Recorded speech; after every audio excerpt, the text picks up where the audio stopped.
ये बेंजाइलिक कार्बोनाइन क्या होता है?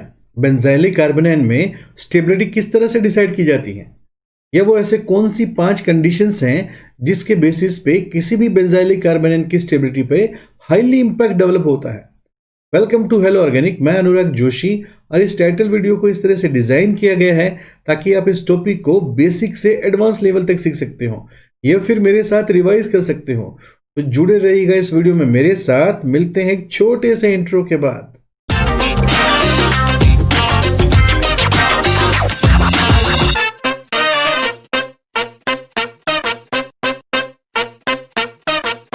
इस वीडियो लेक्चर में हम लोग जानेंगे कि सब्स्टिट्यूटेड बेंजाइल कार्बोनाइन में स्टेबिलिटी किस तरह से डिसाइड की जाती है। तो सबसे पहले हम बात करते हैं कि बेंजाइल कार्बोनाइन होता क्या है। अगर बेंजीन के रिस्पेक्ट में बात करें तो बेंजीन के रिस्पेक्ट में जो एडजेसेंट कार्बन होता है उसे हम बेंजाइलिक कार्बन कहते हैं। अगर इस बेंजाइलिक कार्बन पर नेगेटिव चार्ज प्रेजेंट हो तो ऐसे कार्बोनाइन को हम बेंजाइल कार्बोनाइन या बेंजाइलिक कार्बोनाइन कहते हैं।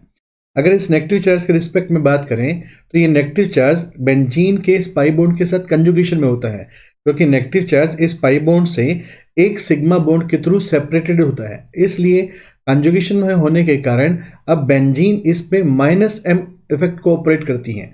अब ये नेगेटिव चार्ज इस तरह से बेंजीन के अंदर माइग्रेट कर लेता है, जिससे बेंजीन का ये जो पाई बॉन्ड होता है ये ब्रेक होके यहाँ शिफ्ट हो जाता है।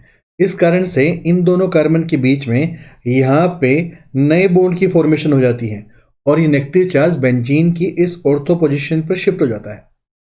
जैसे ही बेंजीन की इस ऑर्थो पोजीशन पे ये नेगेटिव चार्ज आता है, ये नेगेटिव चार्ज इस पाई बॉन्ड के साथ कंजुगेशन में होता है। इसलिए अभी नेगेटिव चार्ज इस तरह से मूव करता है, यहाँ से ये पाई बॉन्ड ब्रेक होके यहाँ शिफ्ट हो जाता है। इस कारण से इन दोनों कार्बन के बीच में यहाँ पे नए बॉन्ड की फॉर्मेशन हो जाती है और अब ये नेगेटिव चार्ज अपनी ऑर्थो पोजीशन से अपनी पैरा पोजीशन पर शिफ्ट हो जाता है। इसी तरह से ये नेगेटिव चार्ज अगेन एक बार और शिफ्ट होता है, इससे ये पाई बॉन्ड ब्रेक होकर यहाँ शिफ्ट हो जाता है। इस कारण से इन दोनों कार्बन के बीच में यहाँ पे बॉन्ड की फॉर्मेशन हो जाती है और अब ये नेगेटिव चार्ज अपनी पैरा पोजीशन से अपनी ऑर्थो पोजीशन पर शिफ्ट हो जाता है और इस तरह से लास्ट में ये नेगेटिव चार्ज शिफ्ट होगा, जिस कारण से यहाँ पे नए बॉन्ड की फॉर्मेशन हो जाएगी और इस कार्बन पर अल्टीमेटली नेगेटिव चार्ज शिफ्ट हो जाएगा। यानी इस तरह से ये बेंजाइलिक कार्बोनाइन अपनी 5 RS को शो कर सकता है और ये पांचों रेजोनेटिक स्ट्रक्चर जो होती हैं हाइपोथेटिकल या इमेजिनरी होती हैं, ओनली ऑन पेपर एग्जिस्ट करती हैं। इनका जो हाइब्रिड होता है वो रियल होता है। इनकी RS से एक चीज हमको ये समझ में आई कि बेंजीन के अंदर जो नेगेटिव चार्ज होता है वो उसकी 3 पोजीशन पर मूव करता है, जिसमें से 2 उसकी ऑर्थो पोजीशन होती हैं और एक उसकी पैरा पोजीशन होती है। अब इन तीनों के बेस पे हम स्टेबिलिटी को किस तरह से डिसाइड कर सकते हैं इसको डिटेल में सीखते हैं। अब यहाँ पे मेरे पास बेंजाइलिक कार्बोनाइन है जिसके साथ मैंने कोई ग्रुप G लगा रखा है। अब G ग्रुप इस गोले में लगाने का इंडिकेशन ये होता है कि इस G ग्रुप को हम अपनी सुविधा से ऑर्थो मेटा पैरा पोजीशन पे यूज कर सकते हैं। अगर बेंजीन पर कोई ग्रुप लगा हुआ है तो बेंजीन में उस ग्रुप के रिस्पेक्ट में ये दोनों पोजीशन जो होती हैं वो ऑर्थो पोजीशन कहलाती हैं और नेक्स्ट वाली दोनों पोजीशन जो होती हैं मेटा पोजीशन कहलाती हैं और इस ग्रुप के बिल्कुल सामने जो पोजीशन होती हैं इस पोजीशन को हम पैरा पोजीशन कहते हैं। इसका मतलब ये है अगर बेंजीन पर कोई ग्रुप अटैच है तो उसके रिस्पेक्ट में 2 ऑर्थो पोजीशन होंगी, 2 मेटा पोजीशन होंगी और एक उसमें पैरा पोजीशन होती है। अगर मैं G ग्रुप के रिस्पेक्ट में बात करूं तो यहाँ पर G ग्रुप 2 टाइप के ग्रुप हो सकते हैं। या तो ये इलेक्ट्रॉन डोनेटिंग ग्रुप हो सकते हैं या फिर ये इलेक्ट्रॉन विड्रॉइंग ग्रुप हो सकते हैं। इलेक्ट्रॉन डोनेटिंग ग्रुप वो ग्रुप होते हैं जो इलेक्ट्रॉन डोनेशन इफेक्ट के थ्रू इस कार्बोनाइन में इलेक्ट्रॉन की डेंसिटी इंक्रीज कर देते हैं और जैसे ही इस कार्बोनाइन पर इलेक्ट्रॉन डेंसिटी इंक्रीज होती है यहाँ पर रिपल्शन शुरू हो जाता है। यानी इलेक्ट्रॉन डोनेटिंग ग्रुप जो होंगे इस कार्बोनाइन में रिपल्शन के कारण इसकी स्टेबिलिटी को डिक्रीज कर देंगे। तो जितने भी प्लस वाले इफेक्ट होते हैं जैसे +I हो गया, +H और +M, ये सारे के सारे इफेक्ट जो होते हैं इलेक्ट्रॉन डोनेटिंग ग्रुप के थ्रू होते हैं। इस कारण से किसी भी कार्बोनाइन में अगर ये इफेक्ट प्रेजेंट है तो वहां पर क्या होगा, इलेक्ट्रॉन के डोनेशन के कारण इस कार्बोनाइन पर रिपल्शन बढ़ जाएगा और अल्टीमेटली इसकी जो स्टेबिलिटी होगी वो डिक्रीज हो जाएगी।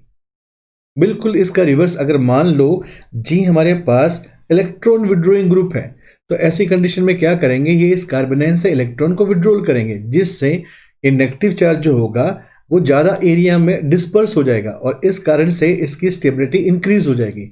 तो जितने भी इसमें माइनस वाले इफेक्ट हैं, जैसे माइनस आई हो गया, माइनस एच या माइनस एम, यह क्या करेंगे, ये सभी इफेक्ट जो होंगे ये इस कार्बेनेन की स्टेबिलिटी को इंक्रीज कर देंगे। अगर इस कंसेप्ट को मेमोराइज करने की ट्रिक की बात करें तो प्रीवियस वीडियो में हमने देखा था कि जैसा चार्ज होता है वैसे ही इफेक्ट उसकी मदद करते हैं। जैसे यहाँ पे मेरे पास नेगेटिव चार्ज है, इसका मतलब ये है जो भी नेगेटिव सिंबल वाले इफेक्ट होंगे, जैसे माइनस आई, माइनस एच, माइनस एम, ये इसकी हेल्प कर रहे हैं और इस कार्बेनेन की स्टेबिलिटी को इंक्रीज कर रहे हैं।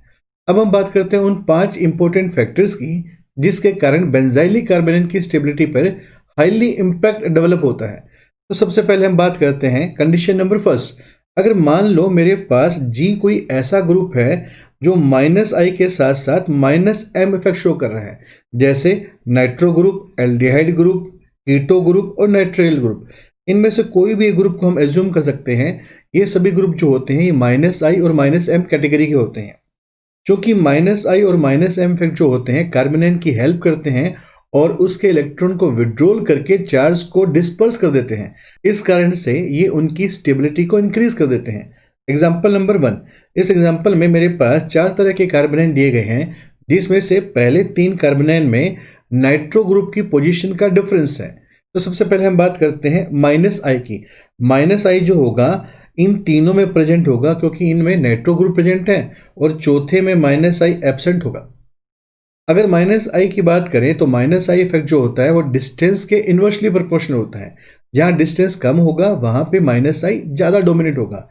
अगर मैं इस ए कार्बेनेन को देखूं तो इसमें नाइट्रो ग्रुप जो है वो इस कार्बेनेन के साथ इन तीनों के रिस्पेक्ट में सबसे नजदीक है, इसलिए इस ए कंडीशन में ये जो माइनस आई होगा सबसे ज्यादा डोमिनेट होगा।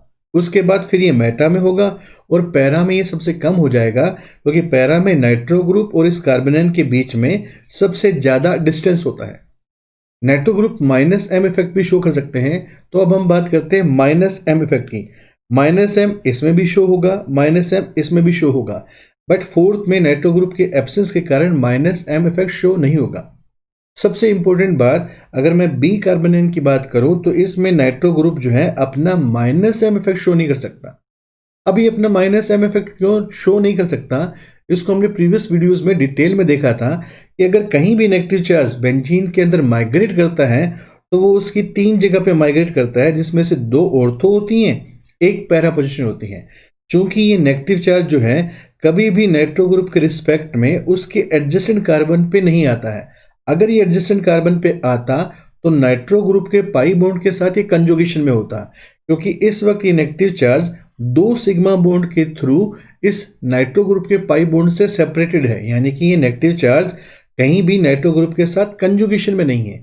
इसी कारण से इस कंडीशन में नाइट्रो ग्रुप अपना माइनस एम इफेक्ट शो नहीं कर सकता। अब बात करते हैं इनमें ओवरऑल स्टेबिलिटी की, क्योंकि जो नाइट्रो ग्रुप होता है वो माइनस आई माइनस एम कैटेगरी का है। इसका मतलब ये हो गया नाइट्रो ग्रुप जहां भी प्रेजेंट है वो स्टेबिलिटी को इंक्रीज करेगा। इन चारों में एक चीज तो हम श्योरली कह सकते हैं कि जो 4th नंबर का कार्बोनाइन है वो सबसे ज्यादा लीस्ट स्टेबल होगा, क्योंकि इसमें नाइट्रो ग्रुप एब्सेंट है, इसलिए माइनस आई और माइनस एम के कारण इसमें स्टेबिलिटी इंक्रीज नहीं हो सकती। तो अपनों ने एक चीज तो मेंशन कर दी कि जो डी कार्बोनाइन है उसकी स्टेबिलिटी सबसे कम होगी। अब बात करते हैं इन 3 कार्बोनाइन की।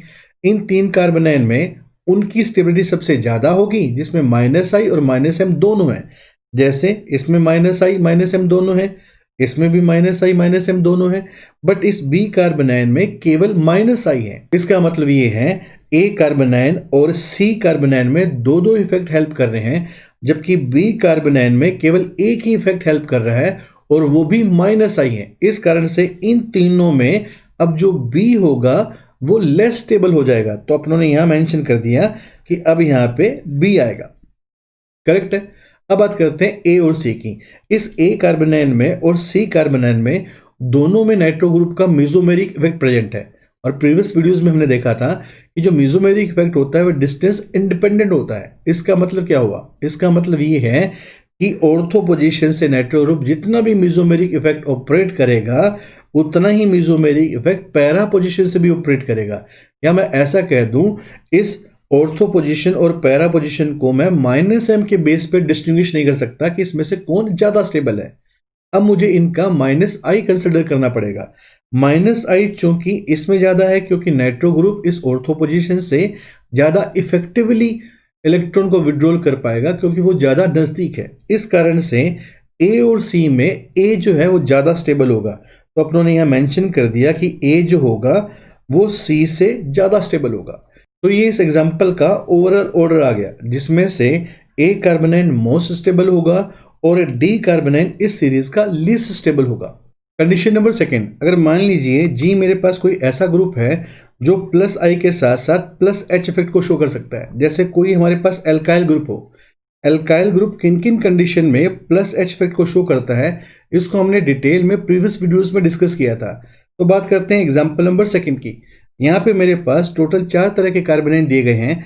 अगर मैं पहले 3 कार्बोनाइन को देखूं, इनमें सबसे बड़ा डिफरेंस इस मिथाइल की पोजीशन का है। अब हम बात करते हैं मिथाइल के इफेक्ट्स की। मिथाइल ग्रुप जो होता है वो +i के साथ साथ +h इफेक्ट को शो कर सकता है। तो +i इफेक्ट जो होगा इसमें भी प्रेजेंट होगा, इसमें भी प्रेजेंट होगा और इसमें भी प्रेजेंट होगा। फोर्थ ऑप्शन में +i एब्सेंट होगा क्योंकि इसमें मिथाइल ग्रुप ही एब्सेंट है। क्योंकि मिथाइल ग्रुप का +i इफेक्ट जो होता है वो डिस्टेंस डिपेंडेंट होता है और डिस्टेंस के इन्वर्सली प्रोपोर्शनल होता है। और इस केस में मिथाइल ग्रुप इस कार्बोनाइन के सबसे ज्यादा नजदीक होने के कारण इसमें +i ज्यादा इफेक्टिवली ऑपरेट कर पाएगा। तो अपने यहाँ पे मेंशन कर लेते हैं कि इसका +i सबसे ज्यादा होगा, फिर ये मेटा में होगा और सबसे कम जो है पैरा में हो जाएगा क्योंकि पैरा में इस मिथाइल का और इस कार्बोनाइन का डिस्टेंस जो है इन तीनों में सबसे ज्यादा होगा। मिथाइल ग्रुप जो है +h इफेक्ट भी शो कर सकता है, बट सबसे खास बात यह है कि जब हमने +h इफेक्ट को डिस्कस किया था तो वहां पे हमने कभी भी कार्बोनाइन को इन्वॉल्व नहीं किया था। तो इसका मतलब ये है कि ये कार्बोनाइन पे डायरेक्ट अपना +h इफेक्ट को यूज नहीं करता है। मिथाइल ग्रुप हमेशा इन बेंजीन पे अपना +h इफेक्ट को यूज करता है जिससे इनडायरेक्टली इस कार्बोनाइन की स्टेबिलिटी पे असर आ जाता है। अब बात करते हैं इन तीनों में कहां कहां पे +h इफेक्ट प्रेजेंट है। अगर मैं पहले ऑप्शन की बात करूं तो इसमें +h इफेक्ट प्रेजेंट होगा और इसमें +h इफेक्ट प्रेजेंट होगा। इसमें मिथाइल ग्रुप एब्सेंट है इसलिए +h इफेक्ट इसमें भी एब्सेंट होगा। सबसे खास बात यह है कि इस बी ऑप्शन में किसी भी तरीके से मिथाइल ग्रुप अपना +h इफेक्ट को ऑपरेट नहीं कर पाएगा। अब इसका कारण क्या है? इसका कारण यह है कि जब ये नेगेटिव चार्ज बेंजीन में माइग्रेट करता है तो 3 जगह पे जाता है। ये 3 जगह जो है उसकी 2 ऑर्थो पोजीशन होती हैं और एक उसकी पैरा पोजीशन होती है। और जैसे ही नेगेटिव चार्ज ये इस पैरा पोजीशन पे आता है ये इस मिथाइल से 2 सिग्मा बॉन्ड के थ्रू सेपरेटेड होता है, यानी ये नेगेटिव चार्ज इस मिथाइल के साथ कंजुगेशन में नहीं हो पाता। इसी कारण से मिथाइल ग्रुप जो होगा वो यहाँ पे अपना +h इफेक्ट को शो नहीं कर पाएगा। हमने प्रीवियस वीडियोस में भी देखा है कि अगर कोई 2 ग्रुप एक दूसरे की मेटा पोजीशन पे हैं और उनसे मेसोमेरिक या फिर हाइपर कंजुगेशन अगर शो होता है तो इन कंडीशन में शो नहीं हो पाता क्योंकि वो चार्ज उसके कंजुगेशन में नहीं आ पाता। अब बात करते हैं इन चारों की ओवरऑल स्टेबिलिटी की। क्योंकि +h और +i इफेक्ट जो होते हैं वो कार्बोनाइन की स्टेबिलिटी को डिक्रीज करते हैं। तो इन चारों में एक चीज तो अपने कंफर्म कह सकते हैं कि जो 4th नंबर का कार्बोनाइन है वो सबसे ज्यादा स्टेबल होगा क्योंकि इसमें मिथाइल ग्रुप एब्सेंट है, इसलिए इसमें +i और +h के कारण स्टेबिलिटी डिक्रीज नहीं हो सकती।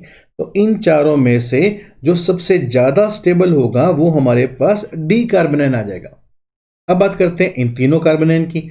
इन तीनों कार्बोनाइन में वो सबसे ज्यादा लेस स्टेबल होगा जिसमें दोनों इफेक्ट प्रेजेंट होंगे। जैसे इसमें दोनों इफेक्ट प्रेजेंट है यानी +i और +h दोनों के कारण इसमें नुकसान हो रहा है।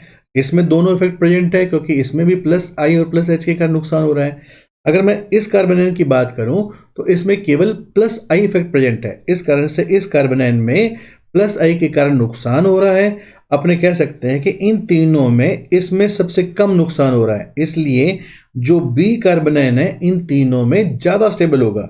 तो यहां पे हमारे पास आ जाएगा बी कार्बोनाइन। अब बात करते हैं ए की और सी कार्बोनाइन की। इन दोनों में खास बात यह है कि जो हाइपर कंजुगेशन है वो दोनों में प्रेजेंट है और प्रीवियस वीडियोस में हमने देखा है कि हाइपर कंजुगेशन डिस्टेंस इंडिपेंडेंट होता है, यानी ऑर्थो पोजीशन से जितना भी हाइपर कंजुगेशन लगेगा उतना ही हाइपर कंजुगेशन पैरा पोजीशन से लगेगा। या मैं ऐसा कह सकता हूं कि इन दोनों कार्बोनाइन को मैं हाइपर कंजुगेशन के बेस पे डिस्टिंग्विश नहीं कर सकता, इनकी स्टेबिलिटी को डिसाइड नहीं कर सकता। इसके लिए मुझे अब इनका प्लस आई इफेक्ट को कंसिडर करना पड़ेगा। चूंकि यहाँ पे प्लस आई इफेक्ट ज्यादा है, इसलिए मैं कह सकता हूं इस ए कार्बोनाइन में प्लस आई ज्यादा होने के कारण ज्यादा नुकसान होगा, इसलिए ए और सी में जो सी कार्बोनाइन होगा वो यहाँ पे ज्यादा स्टेबल हो जाएगा एज कंपेयर टू ए। तो ये इस सीरीज का ओवरऑल ऑर्डर आ जाएगा, जिसमें डी मोस्ट स्टेबल कार्बोनाइन होगा और ए इस सीरीज का लीस्ट स्टेबल कार्बोनाइन होगा। कंडीशन नंबर थर्ड, अगर मान लीजिए जी मेरे पास कोई ऐसे ग्रुप है जो माइनस आई के साथ साथ प्लस एम इफेक्ट शो कर रहे हैं, जैसे इनमें से कोई भी एक ग्रुप को मैं एज्यूम कर सकता हूं ये सभी जो ग्रुप हैं ये माइनस आई के साथ साथ प्लस एम कैटेगरी के हैं। एग्जाम्पल नंबर थर्ड, यहाँ पे मेरे पास 3 तरह के कार्बोनाइन दिए गए हैं। इन तीनों में सबसे बड़ा डिफरेंस ये है कि ओएमई यानी मिथोक्सी ग्रुप की पोजीशन क्या है। यहाँ पे ओएमई ऑर्थो पे है, यहाँ मेटा पे है और यहाँ पे पैरा पे है। तो सबसे पहले हम बात करते हैं ये ओएमई के इफेक्ट क्या होते हैं। जैसा अभी हमने मेंशन किया, ये जो ग्रुप होते हैं ये माइनस आई और प्लस एम कैटेगरी के होते हैं। अगर मैं माइनस आई की बात करूं तो माइनस आई इन तीनों में प्रेजेंट होगा क्योंकि तीनों में मिथोक्सी ग्रुप प्रेजेंट है। क्योंकि इंडक्टिव इफेक्ट जो होगा वो डिस्टेंस डिपेंडेंट है, इसलिए ये ऑर्थो में सबसे ज्यादा होगा, मेटा में थोड़ा कम हो जाएगा और पैरा में सबसे ज्यादा कम हो जाएगा।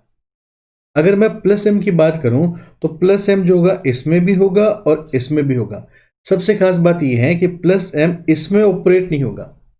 अब इसमें ऑपरेट क्यों नहीं होगा, इसका रीजन वही है कि नेगेटिव चार्ज जो है ये 2 ऑर्थो के साथ साथ एक पैरा पोजीशन पे आएगा, और जैसे ही नेगेटिव चार्ज पैरा पोजीशन पे आएगा ये नेगेटिव चार्ज इस ओएमई के रिस्पेक्ट में 2 सिग्मा बॉन्ड के थ्रू सेपरेटेड होगा, इसलिए नेगेटिव चार्ज इस ओएमई के साथ कभी भी कंजुगेशन में नहीं होगा। इसी कारण से अपने कह सकते हैं कि ओएमई जो होगा इस पे अपना प्लस एम इफेक्ट को ऑपरेट नहीं कर पाएगा। और ऐसा हमने प्रीवियस वीडियोस में भी देखा है कि अगर 2 ग्रुप एक दूसरे की मेटा पोजीशन पे हो और उनमें से कोई ग्रुप मेसोमेरिक या फिर हाइपर कंजुगेशन शो कर सकता है तो ऐसी पोजीशन पे वो अपना इफेक्ट को शो नहीं कर पाते। अब बात करते हैं इन तीनों की ओवरऑल स्टेबिलिटी की। अगर माइनस आई के रिस्पेक्ट में बात करें तो कार्बोनाइन की स्टेबिलिटी माइनस आई से इंक्रीज होती है। अगर प्लस एम की बात करें तो कार्बोनाइन की स्टेबिलिटी प्लस एम से डिक्रीज होती है। अगर इन तीनों की स्टेबिलिटी के ऑर्डर को देखें तो इसमें माइनस आई से प्रॉफिट हो रहा है, प्लस एम से नुकसान हो रहा है। इसी तरह इसमें माइनस आई से प्रॉफिट हो रहा है और प्लस एम से नुकसान हो रहा है। अगर मैं इस कार्बोनाइन की बात करूं तो इसमें यहाँ पे प्लस एम इफेक्ट एब्सेंट है। इसका मतलब ये है इसमें नुकसान पहुंचाने वाला इफेक्ट जो है वो प्लस एम एब्सेंट है। इस कारण से इसमें केवल फायदा हो रहा है और वो भी माइनस आई से फायदा हो रहा है। इसलिए इन तीनों में सबसे ज्यादा स्टेबल जो होगा वो बी कार्बोनाइन होगा, क्योंकि इसमें सिर्फ और सिर्फ फायदा हो रहा है, यानी इसमें केवल माइनस आई इफेक्ट प्रेजेंट है। तो यहाँ पे अपनों ने मेंशन कर दिया कि बी कार्बोनाइन जो होगा सबसे ज्यादा स्टेबल होगा। अब बात करते हैं ए और सी कार्बोनाइन की। अगर मैं ए और सी कार्बोनाइन की बात करूं तो दोनों में ही प्लस एम इफेक्ट प्रेजेंट है और जो कि नुकसान कर रहा है, क्योंकि प्लस एम इफेक्ट या मेसोमेरिक इफेक्ट जो होता है वो डिस्टेंस इंडिपेंडेंट है। इसका मतलब इस कार्बोनाइन में जितना मिथोक्सी ग्रुप अपने प्लस एम से नुकसान कर रहा होगा उतना ही नुकसान इसका मिथोक्सी ग्रुप पैरा पोजीशन से कर रहा होगा। यानी इन दोनों कार्बोनाइन को मैं प्लस एम के बेस पे डिस्टिंग्विश नहीं कर सकता या स्टेबिलिटी डिसाइड नहीं कर सकता। अब मुझे इनका माइनस आई कंसिडर करना पड़ेगा, क्योंकि इस कार्बोनाइन में मिथोक्सी ग्रुप नजदीक है, इसलिए ये अपना स्ट्रॉन्ग माइनस आई इफेक्ट लगाएगा जो इस कार्बोनाइन के इलेक्ट्रॉन को विड्रॉल करके इस चार्ज को डिस्पर्स कर देगा। इस कारण से इस कार्बोनाइन की जो स्टेबिलिटी है वो इस कार्बोनाइन से इंक्रीज हो जाएगी। इसका मतलब ये हुआ इन दोनों में हम ये मेंशन कर सकते हैं कि जो ए कार्बोनाइन होगा उसकी स्टेबिलिटी सी से ज्यादा आएगी। अगर मैं ओवरऑल ऑर्डर की बात करूं तो बी इसका मोस्ट स्टेबल होगा, उसके बाद हमारे पास ए आ जाएगा और सबसे लीस्ट इसमें सी हो जाएगा। ये इसका ओवरऑल ऑर्डर होगा। कंडीशन नंबर 4, अगर मान लीजिए जी की जगह पर कोई हेलोजन रखा गया है, ऐसी कंडीशन में जो हेलोजन्स होते हैं वो माइनस आई के साथ साथ प्लस एम इफेक्ट को शो कर सकते हैं, बट यहाँ पे माइनस आई इफेक्ट जो होता है वो प्लस एम से डोमिनेट माना जाता है। जैसे एग्जांपल नंबर 4, यहाँ पे मेरे पास 3 तरह के कार्बोनाइन दिए गए हैं, जिनमें सबसे बड़ा डिफरेंस ये है कि हेलोजन की पोजीशन डिफरेंट है।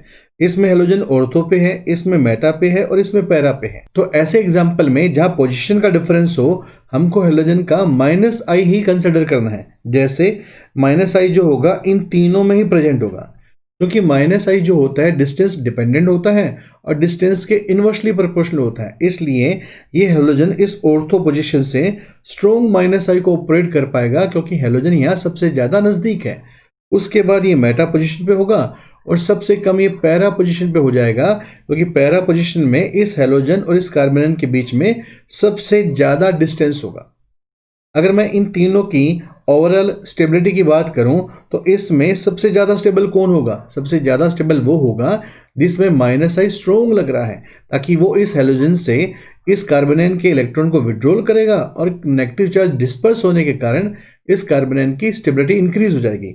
यानी कि इसमें सबसे ज़्यादा स्टेबल ए होगा, क्योंकि उसमें माइनस आई सबसे ज़्यादा है, देन बी, और सबसे लीस्ट स्टेबल इसमें बन जाएगा सी कार्बोनाइन। एग्जाम्पल नंबर 5, इस एग्जाम्पल में मेरे पास 2 तरह के कार्बोनाइन दिए गए हैं। अगर इन दोनों कार्बोनाइन में डिफरेंस की बात करूं तो यहाँ पे फ्लोरीन प्रेजेंट है, यहाँ पे आयोडीन प्रेजेंट है। अगर मैं सिमिलरिटी की बात करूं तो दोनों में हेलोजन के रिस्पेक्ट में सिमिलरिटी ये है कि दोनों के हेलोजन पैरा पोजिशन पे प्रेजेंट है। इसमें होगा क्या, ये नेगेटिव चार्ज जब बेंजीन में माइग्रेट करेगा तो नेगेटिव चार्ज उसकी दोनों ऑर्थो पोजिशन के साथ साथ पैरा पोजिशन पे भी जाएगा। इसी तरह नेगेटिव चार्ज इस कार्बोनाइन में भी ऑर्थो पोजीशन के साथ साथ पैरा पोजीशन में भी जाएगा। अभी नेगेटिव चार्ज जो होगा वो इन हेलोजन के माइनस आई इफेक्ट से स्टेबलाइज होगा। माइनस आई इसमें भी प्रेजेंट होगा, माइनस आई इसमें भी प्रेजेंट होगा।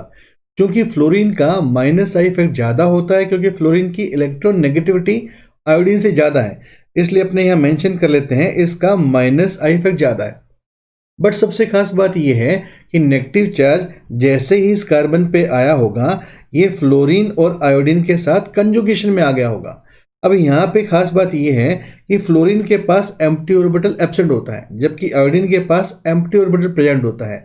इस कारण से अगर मैं माइनस एम की बात करूं तो फ्लोरीन कभी भी अपना माइनस एम इफेक्ट को शो नहीं कर सकता, जबकि आयोडीन अपना माइनस एम इफेक्ट को शो करके इस नेगेटिव चार्ज को अपने एम्प्टी ऑर्बिटल में ले जाएगा और इस नेगेटिव चार्ज को स्टेबलाइज कर देगा। इसका मतलब ये है, पहले वाले कार्बोनाइन में केवल माइनस आई के थ्रू स्टेबिलिटी आ रही है, दूसरे वाले कार्बोनाइन में माइनस आई और माइनस एम दोनों के कारण स्टेबिलिटी आ रही है। इस कारण से अगर इन दोनों कार्बोनाइन में मैं ओवरऑल स्टेबिलिटी की बात करूं तो जो बी कार्बोनाइन होगा इसकी स्टेबिलिटी ए से ज़्यादा आ जाएगी। Condition number 5, steric inhibition of resonance, जिसे हम SIR इफेक्ट भी कहते हैं। इस इफेक्ट को डिटेल में हम सेपरेट वीडियो में डिस्कस करेंगे। यहाँ पे इस इफेक्ट को हम बेंजाइलिक कार्बोनाइन की स्टेबिलिटी के रिगार्डिंग डिस्कस कर रहे हैं। यहाँ पे मेरे पास 2 तरह के कार्बोनाइन हैं और इन दोनों कार्बोनाइन में सबसे बड़ा डिफरेंस क्या है? इनमें सबसे बड़ा डिफरेंस ये है कि यहाँ पे पैरा पोजीशन पर नाइट्रो ग्रुप प्रेजेंट है और इसकी पैरा पोजीशन पर नाइट्राइल ग्रुप यानी CN प्रेजेंट है। अगर मैं इन दोनों कार्बोनाइन को फर्स्ट लुक के हिसाब से देखूं तो हमको पता है कि नाइट्रो ग्रुप और नाइट्राइल ग्रुप दोनों में माइनस आई इफेक्ट होता है। इसी तरीके से ये दोनों माइनस एम इफेक्ट भी शो करते हैं। इनमें डोमिनेट किसका होता है? नाइट्रो ग्रुप का माइनस आई जो होता है वो नाइट्राइल ग्रुप के माइनस आई से डोमिनेट होता है। इसी तरह से नाइट्रो ग्रुप का माइनस एम नाइट्राइल ग्रुप के माइनस एम से ज़्यादा डोमिनेट होता है। तो सिंपल से अगर फर्स्ट लुक में अपन देखें तो इसमें दोनों इफेक्ट जो होंगे माइनस आई और माइनस एम डोमिनेट होंगे और कार्बोनाइन में माइनस आई और माइनस एम हमेशा उसकी स्टेबिलिटी इंक्रीज करते हैं। तो फर्स्ट लुक में मुझे ऐसा लग रहा है कि इन दोनों कार्बोनाइन में यहाँ पे ज़्यादा पावरफुल इफेक्ट होने के कारण अपने ऐसा कह सकते हैं कि ए कार्बोनाइन जो होगा वो बी कार्बोनाइन से ज़्यादा स्टेबल होगा। बट सरप्राइजिंगली अगर मैं इसके आंसर की बात करूँ, ये इसमें आंसर कभी भी नहीं आता। तो इसमें ये आंसर क्यों नहीं आया? इसका मेन रीज़न है कि इसमें SIR यानी steric inhibition of resonance present है। अब ये SIR क्या होता है? किसी भी मॉलिक्यूल में कोई बड़े साइज के ग्रुप प्रेजेंट है तो उसकी बल्कीनेस के कारण या स्टेरिक हिंड्रेंस के कारण जब रेजोनेंस इफेक्ट ऑपरेट नहीं हो पाता तो उसको हम SIR इफेक्ट कहते हैं। जैसे अगर यहाँ पे नाइट्रो ग्रुप और CN ग्रुप को आपस में कंपेयर करूं तो जो CN ग्रुप है ये लीनियर नेचर का है। लीनियर नेचर का होने के कारण अब ये दो बल्कि आइसोप्रोपाइल ग्रुप से उतना ज़्यादा हिंडर्ड नहीं हो पाता। इस कारण से इस कार्बन के जो 2p ऑर्बिटल है वो इस कार्बन के 2p ऑर्बिटल के साथ पैरेलल रहते हैं, और पैरेलल होने के कारण ही अभी नेगेटिव चार्ज जब बेंजीन में 3 जगह पे माइग्रेट करेगा तो ये नेगेटिव चार्ज आसानी से इस तरह से नाइट्राइल ग्रुप के -m के थ्रू यहाँ पे माइग्रेट कर जाएगा। यानी इस कंडीशन में इस CN ने अपना -m इफेक्ट को ऑपरेट करा है। बट सबसे खास बात कहाँ होगी? सबसे खास बात होगी इस कार्बोनाइन में, क्योंकि यहाँ नाइट्रो ग्रुप जो है ये लीनियर नेचर का ना होने के कारण अब ये आसानी से इन बल्कि आइसोप्रोपाइल ग्रुप से हिंडर्ड होगा। इस कारण से यहाँ का ये जो बॉन्ड होगा इस तरह से रोटेट हो जाएगा, और जैसे ये बॉन्ड रोटेट होगा बेंजीन के इस कार्बन का p ऑर्बिटल और नाइट्रो ग्रुप का डबल बॉन्ड का जो p ऑर्बिटल है अब वो एक दूसरे के पैरेलल नहीं रह पाएंगे। अब ये दोनों ऑर्बिटल एक दूसरे के परपेंडिकुलर हो जाएंगे। और प्रीवियस वीडियोस लेक्चर में हमने देखा था कि अगर परपेंडिकुलर p ऑर्बिटल जो होते हैं वो रेजोनेंस में कभी भी पार्टिसिपेट नहीं कर पाते। इसका मतलब जब ये नेगेटिव चार्ज बेंजीन में 3 जगह पे माइग्रेट करेगा तो ये नेगेटिव चार्ज कभी भी इस नाइट्रो ग्रुप के -m को यूटिलाइज नहीं कर पाएगा, क्योंकि यहाँ के p ऑर्बिटल अब एक दूसरे के परपेंडिकुलर p ऑर्बिटल बन गए हैं। तो इस कार्बोनाइन के रिस्पेक्ट में अपने कह सकते हैं कि इसमें नाइट्रो ग्रुप का -m इफेक्ट ऑपरेट नहीं हो पाया। अगर मैं आपसे पूछूं इसका -m क्यों ऑपरेट नहीं हो पाया, क्योंकि इसके p ऑर्बिटल एक दूसरे के पैरेलल नहीं रह पाए। अब ये पैरेलल क्यों नहीं रह पाए? क्योंकि यहाँ पे दो बल्कि ग्रुप ने हिंड्रेंस कर दी। तो इसका मतलब ये है किसी भी मॉलिक्यूल में जब हिंड्रेंस के कारण या बल्कि साइज के कारण या स्टेरिक क्राउडिंग के कारण रेजोनेंस इफेक्ट ऑपरेट ना हो पाए तो इसे हम SIR इफेक्ट कहते हैं। इसका मतलब ये है इन दोनों में जो कार्बोनाइन A है उसमें SIR इफेक्ट प्रेजेंट है और नाइट्रो ग्रुप अपना -m इफेक्ट को ऑपरेट नहीं कर पाता, यानी वो सिर्फ -I को ऑपरेट कर पाएगा। जबकि दूसरे कार्बोनाइन में CN ग्रुप लीनियर होने के कारण ऐसी हिंड्रेंस उसमें डेवलप नहीं हो पाती, इसलिए CN जो होगा इस कार्बोनाइन में -I के साथ साथ -m दोनों इफेक्ट को ऑपरेट कर पाएगा। यानी इसमें -I और -m के कारण इस कार्बोनाइन की हेल्प हो रही है, स्टेबिलिटी इंक्रीज हो रही है, जबकि इसमें केवल -I से स्टेबिलिटी इंक्रीज हो रही है। इसलिए अब इसमें ये ऑर्डर ना मिलके बिल्कुल इसका रिवर्स ऑर्डर हमको मिलेगा कि B कार्बोनाइन जो होगा वो A से ज्यादा स्टेबल होगा।